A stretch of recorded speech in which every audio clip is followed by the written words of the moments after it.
But since then, I think he's the guy getting the results, right? I haven't actually heard from Nam in a while. Wellmu is his other competition. He's kind of fallen off a little bit. And then Protosser, but he also kind of faded out a little bit. All right, well, here we are into the first game of the second half of the second group stage. And there will be the third group stage later on. Here, up to the top left, as the red Zerg player, it is himself. It is E.G. Jaedong. Yes. There's the dong. Really fun stream to watch because he is actually the fastest player I've ever seen play StarCraft. He is. And when he wins games, he actually comes up to you, shakes your hand, and goes, ding dong. You probably should start, at least, yeah. Look at that keyboard, Jeff. Razor. Proud of that keyboard. It's pretty. Remember, we're excellent premier commentators. We are the top-tier premier commentators doing that right now. Tell us about his opponent, please. And down here, as the blue Protoss, it is, of course, Elfi. And what team is Elfi on these days? I know he had a personal sponsorship from ROG, Asus ROG. Elfi's on a U team. It's a Finnish-only team by the name, I think it's ENS. Oh, okay. Team Very ENS. good. I'm not too sure who's on it. I can actually look it up for you, though. Finland actually has a great scene. It's like Namo, Wellmu, Protosser, Elfi. They had that Terran player. What is his name? Blanking on that. But they actually have like 6 or 7. Zeryl's the other guy that's on his team, that's for sure. Yeah, like GM level, really good European players. It's really cool. From Finland, I don't know you to suspect Finland to be one of the top countries, but they are. Look at this. Look at that timing of the forge here. I mean, it's about to hit supply, and he already has his forge done. We have a pylon coming in. What is this pylon? It's a pylon on the high ground. This is I mean, there is a completed forge, and Elfi is weird enough. This could finish and then begin to be. No, I canceled it. Okay, and he's happy with that. 25 minerals for a canceled pylon, and then if you look at all the drones and the missed mining time, it equates to pretty good there. Oh, he just said it to us at least. That's good. That's great. I got a funny story I'll tell you about that later on. Stuff like this. All right, so Elfi does cancel both the pylons, which means he's just going to settle for delaying the hatch. Jaedong smartly puts down the hatch at the third base spot. A slight inconvenience just in that his queen will have some travel time there. This probe does get found, though, which does mean that the cannon rush threat should be shut down. A lot of times if that probe hides and the Zerg's not diligent about looking for said probe, it can sneak back around behind a mineral line and drop those cannons for a very advantageous beginning for the Protoss player. All right, so Jaedong does manage to get his third hatchery down in his natural location. Behind this, Elfi. I mean, if you look at Elfi and his attributes as a player, yeah. Nice little off there by Elfi. Does get that in last minute. I would not be surprised to see some very aggressive two-base plays from him. Yeah. Yeah, he's definitely of the aggressive ilk. That's just kind of what he's known for. And if you look at the map Belshire Vestige as well, this third base, while not ranking like in the last of all the maps in terms of how easy it is to take that third base, it is of the more difficult of the maps. It's not an Akalon Waste where that third is kind of gifted to you, which does, again, kind of promote and suggest two-base play. Also, if you're looking at Jaedong, can you still hear me? I hear you. Okay, just making sure. Jaedong is, his mechanics, his macro will outpace you as the game goes on. Elfi kind of famous for being slower. Yeah. That matters a lot less earlier in the game. If you can do it with fewer units, you're going to be better off than against the guy that's got like 8 octopus arms and doing it really well late game. So if Elfi wants to win this series against Jaedong, it's probably better to win it in the 10 to 13, 14 minute mark. That's what I'm saying. Yeah, I think so. All right, well, it's coming up to the 6 minute mark, so just bear that in mind, everyone at home, as Elfi is chrono boosting out a Zealot and a Stalker with the Mothership core, yeah. So he's going to get himself across the map quite early here. Starting to put a bit of pressure on. Is that double Zealot, or is it double Stalker? Okay. Double Zealot, okay. Yeah, just now starting Warp Gate upgrade. I mean, not a big deal, but look, the Soccer's about to pop out, and the Mothership core is coming out, so a little bit of a mistake. But I'm curious about the tech, because chrono boosting the gateway and the Mothership core, that's okay. You can do that. You should be facing slow lanes, so it's advantageous to get them out there, get them to work early. But a lot of times, the second that Cybernex core finishes, your tech starts to take shape. And right now, Elfi is leading us on with nothing. We don't see anything coming out from him. Well, he's lost his 2 Zealots there to just a bunch of Zerglings, and he may lose his Stalker if he's not careful. We do see +1 attack being started behind for Elfi, and also a Twilight Council coming down quite early here.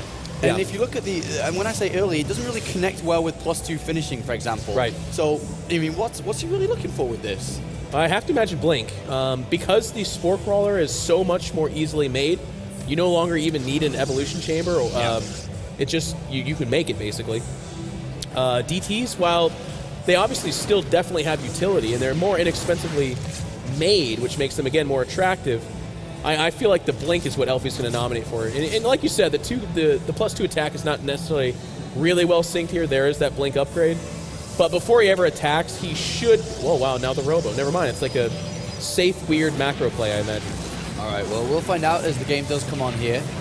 Behind this, Jaedong's, deflected his opponent quite well, and he's really focused on getting his creep spread from this third base pushed out there. And I think the biggest point for Jaedong to probably focus on now is kind of getting some information, get some intel on what the hell Elfi's doing, because behind closed doors, it can be anything. And Jaedong, I'm pretty sure he doesn't really know exactly who Elfi is and what he's capable of. I don't know if you've had words with him or not. I did not get the chance. A lot of times I'll be over there with the guys, letting them know, especially our Koreans, because they, like you said, they actually would never know who Elfi is. And again, no slight to Elfi, it's just that Jaedong does not have him on his radar. But this build is like, this takes me back to 2010 Metalopolis, like the 7-gate Blink Stalker Robo, kind of 2 or 3 base macro play, but very much so like a 2 base safe-ish play, you know what I mean? And it doesn't really happen that way this day and age. Protoss players have kind of learned, no, I need to be pretty hardcore about my 3rd base or pretty hardcore about my 2 base. And they'll take risks like not adding the Robo in the name of more Stalkers. Well, Jaedong's currently sitting at only 50 or only 60 drones at this point, and he's building a lot of units. And especially as Roach speed's on its way. So if we are going to see Elfi try to take a 3rd base momentarily here, as he's about to throw down the pylon and Elfi's Nexus, falling for it. There's going to be a lot of units coming his way. A lot of units. I mean, he definitely is going to have Blink, but the problem here is he's just now adding like his... this looks like it's going to be a total of 5 sentries, which is about what you want these days. You don't want your 10 sentries of the days of old, but he's just now adding them, so his force fields are going to be quite limited, which means if Jaedong really pours it on, which it kind of looks like he is, because like you called out earlier, it was 60 some odd drones and then units, and that seems to be what he's going to be doing here. Well, he's built a lot of units, but he has just thrown down his gases on the 3rd base and also a Hydralisk den. So he's built a lot of units, but he's going to have to drone up to actually make use of those extractors. But he's still got a really comfortable army. I'm a little confused with what Jaedong's planning at the moment, whether he was just building a lot of units in anticipation for something coming, or if he was looking to go across the map. But either way, if he doesn't actually do anything here, of course he could have droned and got the Hydra Den a little bit earlier and sooner. Yeah, it's kind of interesting because this 3rd goes down roughly at about 11, they're actually like 10:30, 10:45. That's actually pretty regular timing, all things said. So I'm not sure if Jaedong was worried about a 2-base attack just because the 3rd base was fairly average. But then you and I were starting to think he was looking to maybe cancel the 3rd, but then he didn't really even do that. So I'm not sure what the read was here for Jaedong. All right, well, Jaedong does have the Infestation Pit and a secondary Evolution Chamber coming down too. Wouldn't be surprised to see Swarm Host in this play. I wouldn't either. I think this might be a hole in Jaedong's play, to be honest with you. Like, I don't like the half-assed Hydralisk Den into Swarm Host. I feel like he mediocrizes both. Like, this is a mostly unused Hydralisk Den so far. And he doesn't really have the resources to, like, well, actually, as I say that, he's actually floating 1,400 minerals, so never mind everything I was about to say. But usually what ends up happening is you're, like, trickling out Swarm Hosts that aren't supported by a Spire for Corruptors, and you don't have a number of Hydralisks, so those Swarm Hosts aren't that dangerous, in my opinion.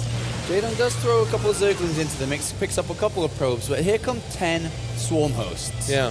They do but again, not supported, though. For now. I mean, for now, but with the 4th base coming down, I'm pretty sure he'll want to continue to upgrade off his double evolution chambers that he has, and also throw down the Spire very shortly. With 12 Swarm Hosts, you don't really need more than that at this point. Right. From here on out, he should start to bank his gas and then start to build support around them, I suppose. But 13 Swarm Hosts, that's a lot. Yeah. That's a lot. That's a lot. You want about 18, so if he gets up to that number, that's the area you want to be at. But I'll tell you what, Elfi's on a timer. So you see this Hallucinated Phoenix going out. If they can spot and inform him that he's facing straight Swarm Host, like no Spire, no Hydros, just straight Swarm Host, he needs to get out. Well, he's adding a 2nd Robo, I believe. I think I saw that. But he also needs, like, whoa, okay, boom, 2 Warp Prisms.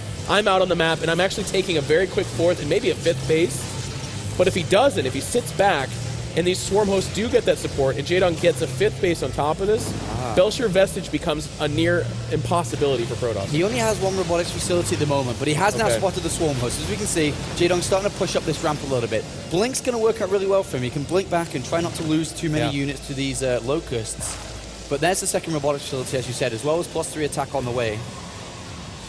Yeah, we do have a couple of Zerglings in the back of that third base. So we've actually seen this a few times. You've commentated, Huck, in this weird situation where he's having a tough time getting a third. That's what I forecast for Elfi right now. Like, Elfi's already battling Locust, which is this weird, cancerous, like, you're not dying, but you're slowly taking damage. Yeah. The danger here, again, is, though, if Jaedong, with these unstored Swarmos, gets his Locust too far away from the Swarmos, because Roaches won't protect him. Force fields go down, the Swarmos are trapped, and they die. And once they die, Zerg's in a lot of trouble. But if he can go through this phase where he's already doing damage and then joined by Corruptors, then Jaedong's in a super powerful position. Yeah, I love the Burrow on all the external bases that Elfi could attempt to try. We also have a third evolution chamber coming down here for Jaedong too, so I think he's going to, well, he will be starting his melee upgrades, and for future notice can go over to Broodlords and start the melee upgrades for them, and also potentially Ultras, just depending on what we see from Elfi. If he sticks on Colossus and Stalkers, then absolutely we could see Ultras come in later on. But for now, you know, Jaedong set himself up really nice. He could even afford to take a fifth base on the left-hand side at this point. There's nothing really stopping him. Yeah, it's just kind of going to... It's when he decides to. He's at 2,000 minerals. He's actually at 190 supply. What I'd like to see, and what he's doing right now, and I love this about Jaedong, he's adding so much stack defenses. Look at all his bases. Yeah. Actually, just look at his one base, because right now that's the only one he's doing it. He is doing his main base, which is great too, but he does want to think about bolstering those back doors. But also, and this is a soapbox I've been up on for a while, he's got Zerglings burrowed at the potential fourth base spots. Yeah. Jaedong sees and knows all. He's well informed. Just like he was in Brutal, man. Zerglings everywhere, Overlords everywhere. And he's about to break through here with Roaches. Roaches at this point, not so useful. So if he's able to do a lot of damage, a recall goes to the space so he can try and get back to defend it. And he will defend it. Yeah. But these Roaches definitely just trade off. I mean, at the end of the day, he doesn't want them. So he's killed a couple of probes there, quite a few probes. This is annoying too. What does Elfi, at this point on 3 bases, need to do to get a lead in this game? I don't think he's leading, especially with all these upgrades and the future play that Jaedong has. What does Elfi need to do to grasp this game? Well, it's going to come down to the Colossus. Like, he needs that ridiculous Colossus count that we thought was a bad idea. You need like 7 or 8 of them. And then he's got to have that standard awesome Elfi army control where he actually focuses down the Corruptors really well with his Stalkers and kites back, and then he can snowball downhill with the gigantic Colossus count. But the reason why that's really hard is because Zerg's getting this position where they can start trading out. Like, these Corruptors, they just picked off a Colossus or 2, and he doesn't really care. Like, he can lose 3 or 4 Corruptors for that trade all day long because he can afford to do that, whereas Elfi, every Colossus that dies is one step further into death's door. All right, well, Elfi at 190 supply with +3 attack here, getting +1 shields, is about to finish 2. Ideal would want to try and establish a fourth base at this point. Now he's starting to move out and get a bit eager. But he's got the Mothership Core. If that Mothership Core goes down, he's going to be very, very careful with any fight he takes. Well, Elfi, if he makes a blitz up that ramp and go in towards the natural, it's a little bit of a scary position here for Jaedong. Jaedong's going for the Motion Core, focus it down, but at the cost of a lot of his Corruptors. This is that kind of situation I was talking about. Elfi gets a favorable trade there. He's fine with losing the Mothership Core. Of course, he'd love to have it, but he doesn't mind losing it. Corruptors moving in to flank on the Colossus. One loses half its health, but that's it. And all of a sudden, Jaedong is in trouble. And look at these Force Fields coming down. Excellent Force Fields here. Well, actually, I say that. There's the fourth one comes down. Much, much better here from Elfi. If only the Mothership Core was alive, because he can go in the main base, do a lot of damage, and get out. But, oh, he turned around and actually jumps on top of the Swarm Host. Yeah, that's actually not the best idea. They're going to do so much damage right off the bat. Oh, my God, all the Swarm Hosts, they're almost all gone. Yeah, but this is, I mean, the Colossus are gone, and watch what the Locusts do. Goodbye, everything. Yeah. So, I mean, it's a weird situation. So, if there's a fourth base behind this, I'm like, whoa, Elfi's way back in the game. But look at the supplies, Sean. It's 187 versus 111. 2,500 minerals that he can't spend, and now here comes a million lings. Jaedong just made 120 lings. Oh, I was off by a lot. I'm sorry to correct you on that. Looked like a million to me, though. It was very close. The fourth base from Elfi, that borrowed Zergling is preventing him from taking that fourth. If that was there, look, he's still trying to do it. He can't get there. These poor Zealots. Oh my God. They're like, why did we get left behind? They're getting smashed. There's now enough Corruptors where you don't make Colossus, by the way, at this point. You're just done making Colossus, because without many Corruptors, you're like, well, what do I do? And all of a sudden, these Lings are going to go and destroy that Nexus. Well, Oh, there was a Colossus. Well, that guy got one laser beam in. You know, one laser beam in and immediately out of the game. There's a lot of Corruptors and 10 more Swarm Hosts on the way. So where was Elfi's downfall? Was it his attempt to break to the natural? No fourth base? And Warp Prism. You have to exploit the lack of mobility. There was a chunk of time there where Jaedong had roaches, he had Swarm Hosts, and that was it. And he was mid-map. And a lot of times what you can do is you Warp Prism in 9 Zealots in the main base, so they send the roaches back, the Swarm Hosts get forgotten, you surround, force field, crush, and it's a different game. But without that ability to say, hey, your attention needs to be elsewhere, Jaedong is able to focus down on the Swarm Host and not make a mistake, and that's when it becomes really hard for Elfi. Well, Elfi's climbing back up to 150 supply here, but he just doesn't have the army necessary to be able to take out Jaedong here. He's got a lot of dead weight in the air, but spines on this right-hand side, a Swarm Host on the left, and a lot of them coming down too. These Zealots are going to get shredded rather fast. The only purpose of Zealots in a PvZ when Swarm Hosts are abound is to be fighting where the Swarm Hosts are not, and that means killing a main base, attacking Spine Crawlers at a 4th, or something like that. But Locust, they chew through Zealots like there's no tomorrow. The Corruptors are hunting around looking for a target. They won't find one. Elfi is going to go to Storm. But with his main mind out, his natural thinning, and his third under constant duress, I don't mean to be that commentator that kills the excitement for people, but guys, kill it. We're watching a dead man walking right now. Kill it. He's a dead man. With the Great Aspire coming in, these Corruptors will no longer be useless. They're going to go over, as Jaedong has 200 supply at the moment, as he just built 20 roaches. Yeah. But he will be able to use the Corruptors to go over to the Broodlords very shortly. And what does Elfi have to combat, 8 Broodlords behind Swarm Host? No. Not too much at the moment. Down to 137 supply. He's got a bunch of Zealots running up north, but there's 20 roaches that have just been made with a bunch of Spine Claws defending this natural, so this is not going to work out too well either. Yeah, I mean, Jaedong has shut the door. One of the nice things about this Swarm Host play, too, is you're used to Zergs being on, 9 bases. But with Swarm Host, it's actually more advantageous to have a very secure, 4 bases and then a 5th. You don't need the map like Zergs used to have because your Swarm Hosts are very hardy. They're going to get that cost effectiveness that Zergs aren't used to. But where they fall is if they have too many bases that they then don't have stacked defenses at, all of a sudden the Swarm Host becomes like a burden, essentially. But on a secure 4 or 5 base in a very slow play style like this, Jaedong is safe, and there's not really much Elfi could do. All right, well, Jaedong's coming in with the doorbell finisher here. As the Swarm Hosts move into the natural location. A couple of Storms come down to bait these Corruptors off as they target down the Mothership core, and that shall fall. Corruptors at this point can easily fall back and morph into Broodlords. Yeah. But Jaedong, if he breaks through this third base, there's absolutely no hope for Elfi. He's down 100 supply already. There's almost no help anyway, as the last couple of units get warped in. Elfi, I don't even know where he's going. He's going to this right-hand side. He doesn't know. Couple of Colossus caught. Oh my gosh, they fall down easily. There goes the Observer as well. Yeah, that's not looking good. Elfi's like, you know what? I'm going to go back to that forest of Spine Crawlers and take a crack at it. I'm going to storm the Spine Crawlers. That's not going to work out too good. Corruptors do come back to storm something here, and a couple of them do die. But still, the third base compromise. At what cost? But at what cost? At what cost? But at what cost? Here is the